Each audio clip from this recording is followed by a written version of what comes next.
North Korea has warned the United States and South Korea that they'll be adding fuel to the fire if they go ahead with joint military drills this week.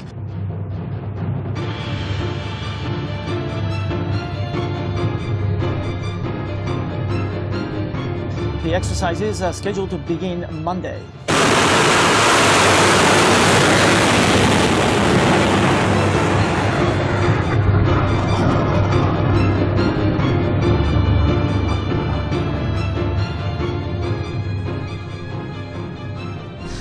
It's nothing new. We have consistently heard from North Korea when tensions are a little higher that they're accusing the United States of pushing the peninsula to the brink of a nuclear war. So this is what they're doing once again, saying specifically about these military drills, this reckless behavior.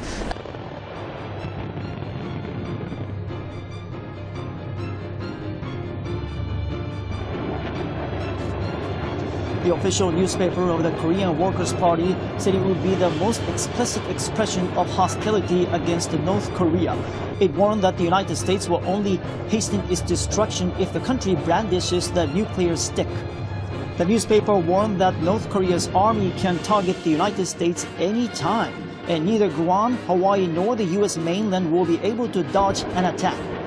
The exercises are scheduled to last for 11 days. When the U.S. and South Korea held joint drills last year, North Korea fired a ballistic missile from a submarine towards the Sea of Japan.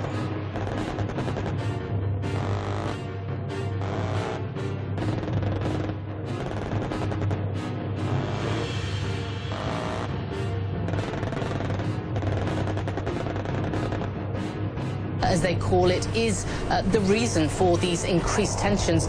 Now, we do have those, the US-South Korean joint military drills starting on Monday, Ulchi Freedom Guardian, and they'll be going for 10 days. We heard that they will go ahead as planned. The Pentagon releasing a statement saying there's about just over 17,500 US troops who will be part of this alongside South Korean troops, and also some of the UN command, which is about 7 different countries from around the world will have representatives. So they are annual drills. The US consistently says that they are defensive, but it's simply not the way that North Korea sees it. They see them as provocative, and this is why we are seeing this kind of response from this article today. So as expected, North Korea increasing the rhetoric just ahead of these drills, as they often do.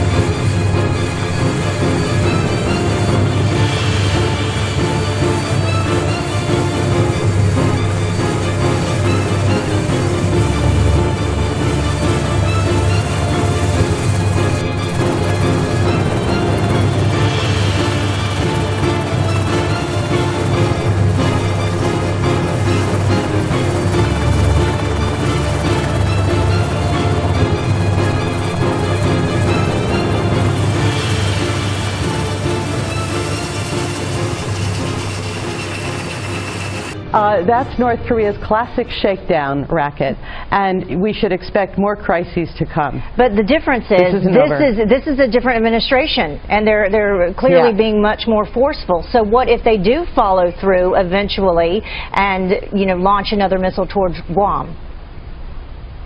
Well, they haven't actually launched one right now at Guam, but if they test another one of these missiles, look, there's been an argument for some time that we should just shoot these missiles on launch, that we should shoot them down, that we should do something to stop them. The head of the U.S. Pacific Command, Admiral Harry Harris, is here in Seoul. He's met with the South Korean defense minister, clearly talking about the increased threat from North Korea, but also here most likely to watch over those military drills starting on Monday. During his despotic regime, Kim Jong-un has tested more missiles than his father and grandfather combined, and he's on a record pace to conduct more tests in 2017 than in any other year. In fact, the July 4th ICBM launch by North Korea was its 10th ballistic missile test event this year. Yet another reminder that North Korea is not only the most immediate threat to our alliance, but also a clear and present danger to global peace and stability. Let me emphasize that word, global. After North Korea's Secretary of State Tillerson rightly said, global action is required to stop a global threat. The alarming behavior exhibited by the Kim Jong-un regime is not just a threat to our friends in South Korea, it's a threat to Japan, it's a threat to China, it's a threat to Russia, it's a threat to U.S. allies in the Philippines, Australia, and Thailand, and it's a threat to the United States. It's a threat to the entire world because North Korea's missiles point in every direction. And it's the reason that we call for all nations to implement far stronger economic sanctions against Pyongyang. Kim Jong-un is on a quest for nuclear weapons on the one hand and the means to deliver them intercontinentally on the other. Separate capabilities where he continues to make substantial progress. As the world saw on July 4th, North Korea now has an intercontinental ballistic missile capability. That means North Korean missiles have the range to reach North America and Hawaii.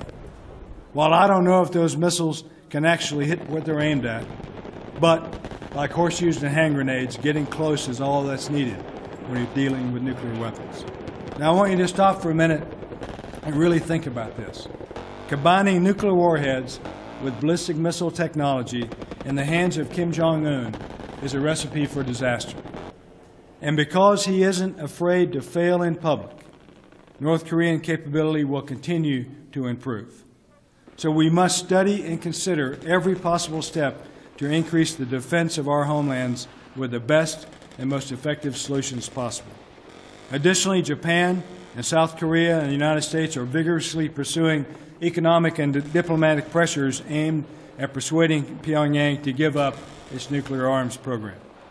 So at PACOM, we're doing our best to back up these preferred diplomatic options with credible combat power.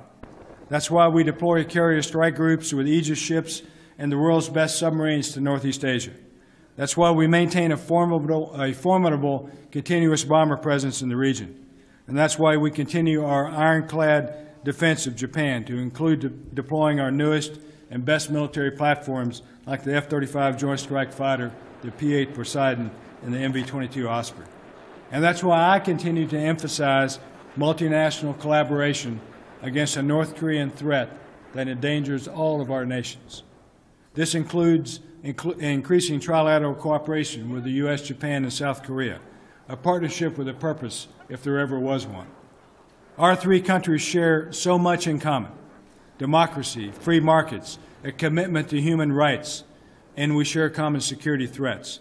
United, we're stronger, and I believe there is much that we can achieve with close cooperation. I also firmly believe that every nation who considers itself to be a responsible contributor to international security must work diplomatically and economically to bring Kim Jong-un to his senses and not to his knees. That said, my job as a military commander is to develop hard power options for the Secretary of Defense and our President. Many people have talked about military options being unimaginable regarding North Korea.